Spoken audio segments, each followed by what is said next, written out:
இப்போ ஃபண்டு கொடுக்கறதே ஆதவ அர்ஜுனா தான் கட்சிக்கு. விஜய் தன்னுடைய சொந்த பணத்துல தான் பல்வேறு நிகழ்ச்சிகள் அவர் நடத்திக்கிட்டு இருக்காரு. நிறைய பேருக்கு தெரியாத விஷயம் என்னன்னா, விஜய் சமீப காலத்துல பாத்தீங்கன்னா அவருடைய ப்ராப்பர்ட்டிகளே வித்துருக்கு. வடபழனியில பாத்தீங்கன்னா JS கல்யாண மண்டபம்னு ஒரு கல்யாண மண்டபம் இருக்கு. அது வந்து விஜயினுடைய கல்யாண மண்டபம். அந்த JS கல்யாண மண்டபத்தை லலித் கிட்டே வித்துட்டாரு விஜய். ஏன் அந்த கல்யாண மண்டபத்தை விற்கணும்? என்னன்னா, அந்த கட்சி நடத்துவதற்கு அவருக்கு பணம் தேவைப்படுவதால் தன்னுடைய ப்ராப்பர்ட்டியை வித்துக்கிட்டு இருக்காரு.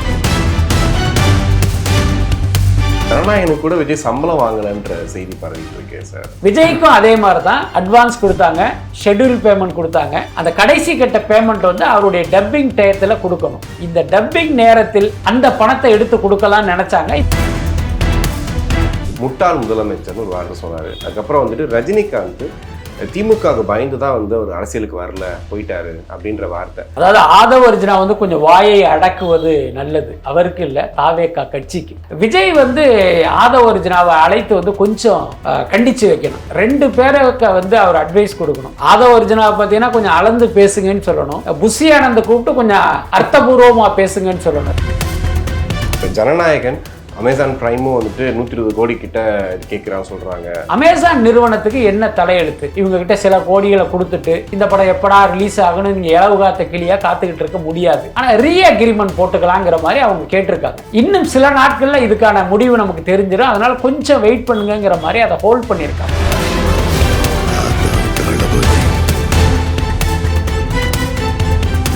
உலகெங்கும் வாழும் தமிழ் நெஞ்சங்களுக்கு கிறிஸ்டியின் அன்பு வணக்கம். நம்மோட சினிமா விமர்சக வலைப்பேஜ் பிஸ்மி இணைஞ்சிருக்காரு. வணக்கம் சார். வணக்கம். இப்போ ஃபண்டு கொடுக்கறதே ஆதவ அர்ஜுனா தான் கட்சிக்கு.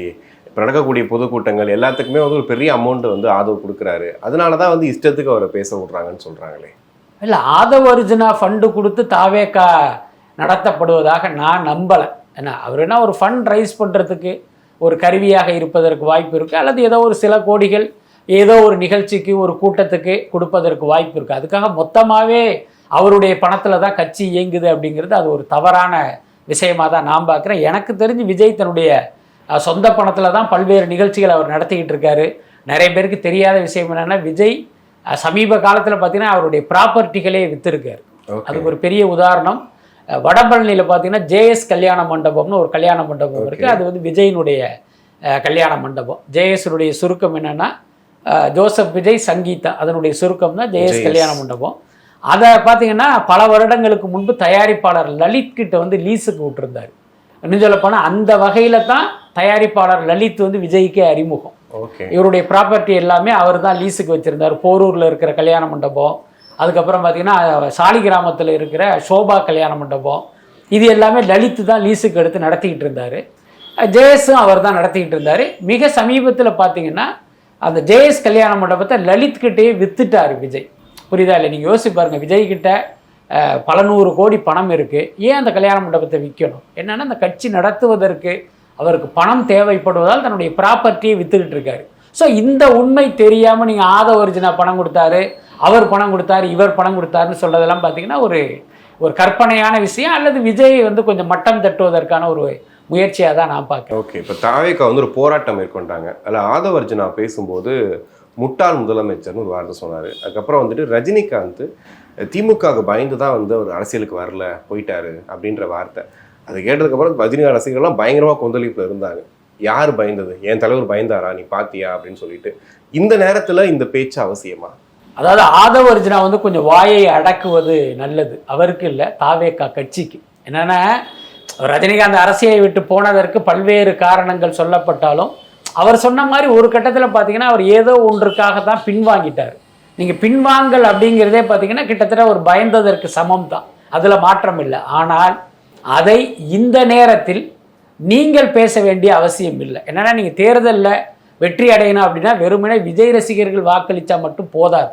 என்ன, எல்லாரும் பொதுமக்களும் வாக்களிக்கணும். அப்போ தான் அந்த வெற்றியை சாத்தியம். அந்த பொதுமக்களில் ரஜினி ரசிகர்களும் அடக்கம். ஏற்கனவே ரஜினி ரசிகர்களுக்கும் விஜய் ரசிகர்களுக்கும் ஆகாது. ரஜினி ரசிகர்கள் விஜய் ரசிகர்கள் ஒரு எதிரியாக நினைக்கிறாங்க. இந்த தேர்தலில் பார்த்தீங்கன்னா விஜயை தோக்கடிக்கணும் அப்படிங்கிற ஒரு நோக்கத்தோடய அவங்க செயல்படுறாங்க. இதில் சில பேர் பார்த்தீங்கன்னா அந்த விஜய் ரசிகர்கள் மீதான கோபம் தணிந்து, அல்லது திமுக அதிமுக மீது உள்ள அதிருப்தி காரணமாக இப்போ தாவேகா கூட ஓட்டு போடலாமேன்னு கூட சிலர் நினைத்திருப்பதற்கு வாய்ப்பு இருக்குது. அதில் போய் மண்ணள்ளி போடுற மாதிரி ஆதவுடைய பேச்சு வந்து அமைஞ்சிருச்சு. கொஞ்சம் அவர் வந்து அடக்கி வாசிக்கணும். அதுக்கப்புறம் நீங்க சொன்ன மாதிரி முதல்வரை வந்து, அதாவது முதல்வருடைய செயல்பாடுகள் முட்டாள்தனமா இருக்குன்னு சொல்லலாம். அதை நம்ம விமர்சனம் பண்றது அந்த செயல்பாடுகளை சொல்லலாம். ஆனா ஒரு முதல்வரையே நீங்க முட்டாள் அப்படின்னு சொல்றதுலாம் ரொம்ப பெரிய வார்த்தை. இன்னொன்னு, உங்களுடைய வயதை விட அவருடைய அரசியல் அனுபவம் வந்து பெரிது. அதாவது ஸ்டாலின் மேல நமக்கு நிறைய விமர்சனங்கள்லாம் இருந்தாலும் அதுக்காக ரோட்ல போற யாரு வேணாலும் அவர் வந்து ஒரு தரக்குறைவா பேசுவதை வந்து எப்படி அனுமதிக்க முடியும்? நிச்சயமாக விஜய் வந்து ஆதவ அர்ஜுனாவை அழைத்து வந்து கொஞ்சம் கண்டிச்சு வைக்கணும். 2 பேருக்கு வந்து அவர் அட்வைஸ் கொடுக்கணும். ஆதவ அர்ஜுனாவை பார்த்தீங்கன்னா கொஞ்சம் அளந்து பேசுங்கன்னு சொல்லணும். புஷி ஆனந்தை கூப்பிட்டு கொஞ்சம் அர்த்தபூர்வமா பேசுங்கன்னு சொல்லணும். 2யுமே விஜய் அவசியம். ஓகே, இப்போ ஜனநாயகன் அமேசான் பிரைமும் வந்துட்டு 120 கோடி கிட்ட கேட்குறான்னு சொல்றாங்க. நிறைய விநியோகஸ்தர்கள் வந்து நஷ்டப்பட்டதா சொல்றாங்க. இது எந்த அளவுக்கு போக போகுது சார் இந்த விஷயம்? அதாவது பார்த்தீங்கன்னா, பொதுவாகவே இந்த ஓடிடி நிறுவனங்கள் இந்த படங்களை வாங்குறது அப்படிங்கிறது ஒரு காலக்கெடுவை நிர்ணயிச்சு தான் வாங்குவாங்க. இந்த படம் இத்தனாம் தேதி ரிலீஸ் அப்படின்னா 4 வாரம் கழிச்சு 8 வாரம் கழிச்சு நாங்கள் ஓடிடியில் ஸ்ட்ரீம் பண்ணுவோம் அப்படிங்கிற அக்ரிமெண்ட்டில் தான் வாங்குவாங்க. ஜனநாயகனை பொறுத்த வரைக்கும் ஜனவரி 9ஆம் தேதி அந்த படம் ரிலீஸ் ஆகியிருக்கணும். அதிலிருந்து 8 வாரத்தில் இந்த படம் ஸ்ட்ரீம் ஆகியிருக்கணும். அதுதான் அக்ரிமெண்ட்டு. ஆனால் அப்படி நினச்ச மாதிரி இந்த படம் ஆகலை. இப்போ எப்போ ரிலீஸ் ஆகும்னே ஒரு தெரியாத நிலைமை இருக்குது. அப்போ அமேசான் நிறுவனத்துக்கு என்ன தலையெழுத்து? இவங்ககிட்ட சில கோடிகளை கொடுத்துட்டு இந்த படம் எப்படா ரிலீஸ் ஆகணும் நீங்கள் இலவு காத்த கிளியாக காத்துக்கிட்டு இருக்க முடியாது. அது வந்து ஒரு கார்ப்பரேட் நிறுவனம். அப்போ நம்ம ஃபண்டு வந்து இங்கே முடங்கி கிடக்கு, அதை நம்ம திருப்பி வாங்கி வேற படங்களில் இன்வெஸ்ட் பண்ணலாங்கிற முடிவுக்கு அவங்க வந்திருப்பாங்க. ஸோ அதனால இப்போ நான் என்ன கேள்விப்பட்டேன் அப்படின்னா, இந்த அக்ரிமெண்ட்டை நம்ம கேன்சல் பண்ணிடுவோம், ஆனால் ரீ அக்ரிமெண்ட் போட்டுக்கலாங்கிற மாதிரி அவங்க கேட்டிருக்காங்க. பட் இப்போ கேவிஎன் தரப்பில் என்ன சொல்லியிருக்காங்க அப்படின்னா, இன்னும் சில நாட்களில் இதுக்கான முடிவு நமக்கு தெரிஞ்சிடும், அதனால் கொஞ்சம் வெயிட் பண்ணுங்கிற மாதிரி அதை ஹோல்ட் பண்ணியிருக்காங்க. அதுதான் நமக்கு கிடைத்த தகவல். பட் அதே நேரம் பார்த்தீங்கன்னா, இந்த முடிவுக்கு அமேசான் வந்துட்டாங்க அப்படின்னாலே ஏற்கனவே பேசப்பட்ட தொகைக்கு இந்த படத்தை வாங்க மாட்டாங்க அப்படிங்கிறது ஒரு அண்டர் கரண்டான ஒரு செய்தி. என்னன்னா, இப்போ இதே தொகைக்கு இவங்க வாங்குறதா இருந்தால் இந்த அக்ரிமெண்ட்டை கேன்சல் பண்ண வேண்டிய அவசியமே இல்லை. ஆனால் இவங்க அந்த அக்ரிமெண்ட்டை கேன்சல் பண்ணி ரீ அக்ரிமெண்ட்னு வர்றதை வச்சே நம்ம புரிஞ்சுக்கலாம், இந்த விலைக்கு அவங்க வாங்க மாட்டாங்க. அது ஒரு வகை அந்த படத்துக்கு பின்னடைவு தான். ஓகே, இப்போ இந்த தூத்துக்குடி அந்த சிறுமி இறப்புல கூட கனிமொழி போயிருக்காங்க. போகும்போது பெரிய வாக்குவாதம் பண்ணி அவங்கள வெளியே அனுப்பிச்சிருக்காங்க. பட் ஆதவ அர்ஜுனா போய் உள்ள உட்கார வச்சு பேசியிருக்காங்க. அதுக்கப்புறம் பெருசாக இதெல்லாம் பண்ணி அதுக்கப்புறமா கனிமொழி உள்ளே போயிருக்காங்க. அப்போ மக்கள் மத்தியில் ஒரு எதிர்ப்பு வந்திருக்கு அந்த டைம். அதான் பொதுவாகவே பார்த்தீங்கன்னா, இது போன்ற ஒரு சம்பவங்கள் நடக்கும்போது அந்த மக்கள் சம்மந்தப்பட்டவர்களுடைய உறவினர்கள், நண்பர்கள், இவர்களுடைய கோபம் முதல்ல யார் மேலே திரும்பும் அப்படின்னா ஆளுங்கட்சி மீது தான். புரியுதா இல்லையா? அதனால என்னென்னா, அவங்க வந்தாங்கன்னா கண்டிப்பாக இப்படி ஒரு எதிர்ப்புங்கிறது தவிர்க்கவே முடியாது. ஒருவேளை அவர்களுடைய எதிர்பார்ப்புகள் பூர்த்தி செய்யப்பட்டால் இந்த கோபம் இருக்காது. இது நம்ம பல சம்பவங்களில் பார்த்துருக்கோம். அதுக்கு அடுத்து இந்த மாதிரியான ஒரு சம்பவம் நடக்கும்போது உடனடியாகவும் நீங்கள் ஆளுங்கட்சியை சேர்ந்தவர்கள் அங்கே போயிட முடியாது. ஏன்னா மக்கள் ஒரு கொதி நிலையில் இருப்பாங்க. அப்போ வந்தாங்கன்னா அவங்க மீதே அவங்களுடைய கோபம் வன்முறையாக கூட திரும்புவதற்கெல்லாம் வாய்ப்பு இருக்குது. ஸோ அதன் காரணமாக தான் இவங்களுடைய மூடு என்னன்னு தெரிஞ்சுக்கிட்டு அதுக்கப்புறமா அவங்க அந்த இடத்த ரீச் பண்ணுவாங்க. இது பல சம்பவங்களில் நம்ம பார்த்துருக்கோம். இப்போ விளாத்திக்குளம் சம்பவத்தில் பார்த்தீங்கன்னா, கனிமொழி மீது அங்குள்ளவர்கள் காட்டிய அந்த எதிர்ப்பையும் கூட நான் இந்த ஆஸ்பெக்டில் தான் நான் பார்க்குறேன். அதுக்கப்புறம் ஆதவ அர்ஜுனா என்பவர் ஆதவ அர்ஜுனா கிடையாது. அந்த மக்கள் பார்வையில் அவர் விஜயினுடைய பிரதிநிதி. அப்போ அதனால வந்து அவர் வரும் பார்த்தீங்கன்னா ஒரு சாஃப்டான அணுகுமுறையை கடைப்பிடிச்சிருக்காங்கன்னு நினைக்கிறேன். கருப்பு படத்துக்கு என்ன சார் ஆச்சு? கருப்பு படத்துக்கு இதே பிரச்சனை தான். கருப்பு படத்தை வந்து வேறொரு தயாரிப்பாளர் தயாரிச்சிருந்தா அந்த படம் என்னைக்கும் ரிலீஸ் ஆகியிருக்கும். இந்த படத்தை தயாரித்தது SR பிரபு, சூர்யாவுடைய கசின் பிரதர். அவருக்கு தன்னுடைய படத்தை லாபகரமாக விற்கணும் அப்படிங்கிறத தாண்டி தன்னுடைய கசின் சூர்யாவுடைய மார்க்கெட் வேல்யூவை வந்து உயர்த்தணுங்கிறது தான் பிரதான நோக்கமாக இருக்குது. இன்றைக்கி பார்த்தீங்கன்னா சேட்டலைட் டிஜிட்டல் வந்து ஒரு பெரிய அளவில் கிராஷ் ஆகிடுச்சு. ஒரு 100 கோடிக்கு ஒரு படத்தை வாங்கினாங்க அப்படின்னா இன்றைக்கி அதே படத்தை 50 கோடிக்கு கூட வாங்குறதுக்கு யாரும் தயாராக இல்லை. கங்குவா படத்தை பார்த்தீங்கன்னா 81 கோடிக்கு வாங்கினாங்க. 1 கோடி தான் ரிட்டர்ன், 80 கோடி நஷ்டம். அப்படி இருக்கும்போது சூர்யா படத்துக்கு எப்படி வந்து ஆஃபர் கொடுப்பாங்க? அதனால் பார்த்தீங்கன்னா அவங்க வந்து ரொம்ப ஒரு கம்மியான விலை சொல்கிறாங்க. இவர் பார்த்தீங்கன்னா 85 கோடி 75 கோடி 80 கோடின்னு அப்படி பேரம் பேசி பேசி அப்படி இறங்கி வந்துட்டே இருக்காரு. அதுதான் தாமதம். என்ன காரணம்னா, இவருக்கும் தெரியும், SR பிரபுக்கும் தெரியும் மார்க்கெட் கிராஷ் ஆயிடுச்சுன்னு. ஆனால் ஒரு சூர்யா படத்தை ஒரு கம்மியான விலைக்கு வித்துட்டா என்ன அவருடைய கோபத்துக்கு நாம் ஆளாகணும். இந்த தொகையை வச்சு தான் சூர்யாவுடைய அடுத்தடுத்த படங்களுக்கான விலையும் நிர்ணயிக்கப்படும்.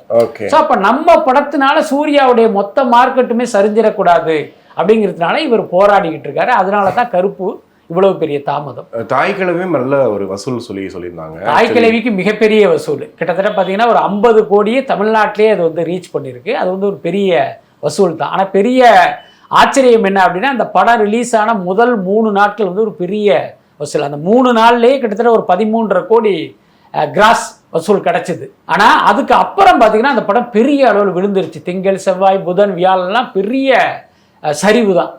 இவங்க என்ன நினைச்சாங்க, அடடா இப்போ இந்த படம் 3 நாளாவதே கதை முடிஞ்சிருச்சு போல இருக்குன்னு நினைக்கும் போது அடுத்த வீக்கெண்டில் பயங்கரமாக பிக்கப் ஆகி இன்னைக்கு ஒரு பெரிய அளவில் வசூலை கொடுத்துருக்கு.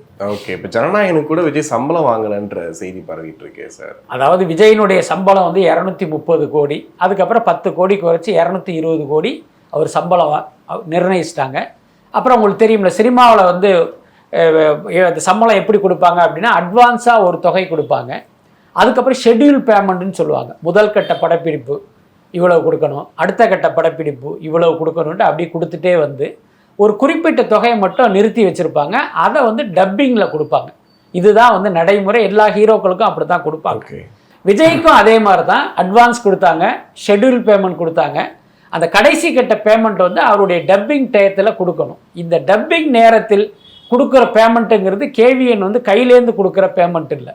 அவங்க என்ன பிளான் பண்ணாங்கன்னா, டிஜிட்டல்லேருந்து நமக்கு வர வேண்டிய அந்த பணத்தை எடுத்து கொடுக்கலான்னு நினச்சாங்க. இப்போ பார்த்தீங்கன்னா டிஜிட்டல் பேமெண்ட்டில் சிக்கலாயிடுச்சு.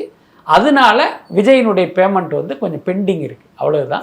அது ரிலீஸ் ஆகிறதுக்கு முன்னே நிச்சயமாக அதை செட்டில் பண்ணிடுவாங்க. அதே நேரம் இந்த படம் இவ்வளவு தாமதமானதால் அதுக்கு நான் தான் காரணங்கிறது நிச்சயமாக விஜய்க்கு தெரியும்ல. அப்போ என்னுடைய கணிப்பு என்னன்னா, அந்த 220ங்கிறதுல கூட இன்னும் சில கோடிகள் அவர் குறைத்துக் கொள்வதற்கு வாய்ப்பு இருக்கு.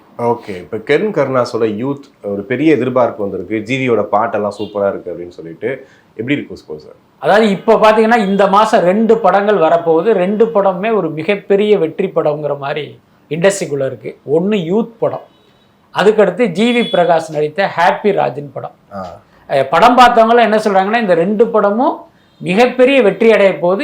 இந்த படங்களுடைய வெற்றியை யாராலும் தடுக்க முடியாதுங்கிற அளவுக்கு சொல்கிறாங்க. அதிலும் முக்கியமாக அந்த யூத் குறித்து ஒரு ப்ரொடியூசர் சொன்னார். அவர் அந்த படத்தை பார்த்துட்டாரு. இந்த பையன் கென் பார்த்தீங்கன்னா ஒரு நடிகராக மட்டும் இல்லை, டைரக்டராகவும் பார்த்தீங்கன்னா பிரமாதப்படுத்தியிருக்கான்.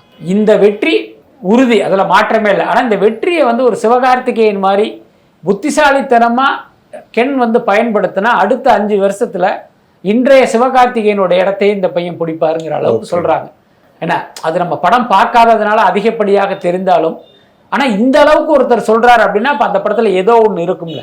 ஒன்றுமே இல்லாத படத்தை நீங்கள் இப்படி பில்டப் பண்ண முடியாது. அதனால இந்த படம் எனக்கு தெரிந்தும் பார்த்தீங்கன்னா ஓரளவுக்கு ஒரு சரியான படமாக இருக்கும் அப்படின்னு தான் நான் நினைக்கிறேன். எல்லாத்துக்கும் மேலே அந்த டீனேஜ் லவ்வுக்கு வந்து ஒரு பெரிய வரவேற்பு இருக்கும் எல்லா காலத்திலையுமே. நீங்கள் பார்த்தீங்கன்னா வெவ்வேறு ஜானரில் படங்கள் அப்படியே போயிட்டு இருக்கும்போது ஒரு டீனேஜ் லவ் படம் வந்துச்சுன்னா அடித்து தூக்கிடும். இப்போ துள்ளுவதோ இளமையெல்லாம் அப்படியான ஒரு வெற்றி படம், நிறைய படங்கள் நம்ம சொல்லலாம். அதனால எனக்கு தெரிஞ்சு அப்படி ஒரு படம் வந்து ரொம்ப நாள் ஆச்சு. அப்போ இந்த ஜென்சி கிட்ஸுக்கு பார்த்தீங்கன்னா இந்த யூத்துங்கிறது ஒரு பெரிய விருந்தாக இருக்கும்னு நினைக்கிறேன். அதேமாதிரி ஹேப்பிராஜ் படத்தை பார்த்தீங்கன்னா ஒரு விநியோகஸ்தர்கிட்ட பேசும்போது சொன்னார், இந்த படம் பார்த்தேன், அவ்வளோ பிரமாதமாக இருக்குது. முக்கியமாக இந்த ஜார்ஜ் மரியான் கேரக்டர் ஜிவியுடைய அப்பாவா நடிச்சிருக்காரு, பிரித்து மேய்ஞ்சிருக்காராம். அந்த விநியோகஸ்தர் சொன்னார், சார் நீங்கள் சொன்னால் நம்ப மாட்டீங்க, எல்லாரும் வந்து ஹீரோவுடைய பெர்ஃபார்மன்ஸை பார்த்து தான் படத்தை வாங்குவாங்க, ஆனால் நான் வந்து இந்த ஜார்ஜ் மரியானுடைய பெர்ஃபார்மன்ஸை பார்த்து அந்த படத்தை வாங்கியிருக்கேன் அப்படிங்கிற மாதிரி சொன்னார். இப்போ அதுவும் உண்மையாக இருக்கும் பட்சம் வந்து இந்த படத்தினுடைய வெற்றியை வந்து தவிர்க்க முடியாது. பட் நம்மளுடைய பெரிய மகிழ்ச்சி என்ன அப்படின்னா, ஒரு பெரிய ஹீரோவை வச்சு பல கோடி ரூபா முதலீட்டில் எடுக்கிற படம் தான் வெற்றி அடையும் அப்படின்னு வந்து ஒரு நம்பிக்கை இங்கே இருக்குது. அதற்கு மாறாக இந்த மாதிரி சின்ன பட்ஜெட்டில் எடுக்கிற படங்கள் வெற்றி அடையும் போது அது இண்டஸ்ட்ரிக்கு ஒரு புது ரத்தம் பாய்ச்சிய மாதிரி இருக்கும். கண்டிப்பாக நிறைய விஷயங்கள் பேசணும் சார். உங்களுக்கு நன்றி.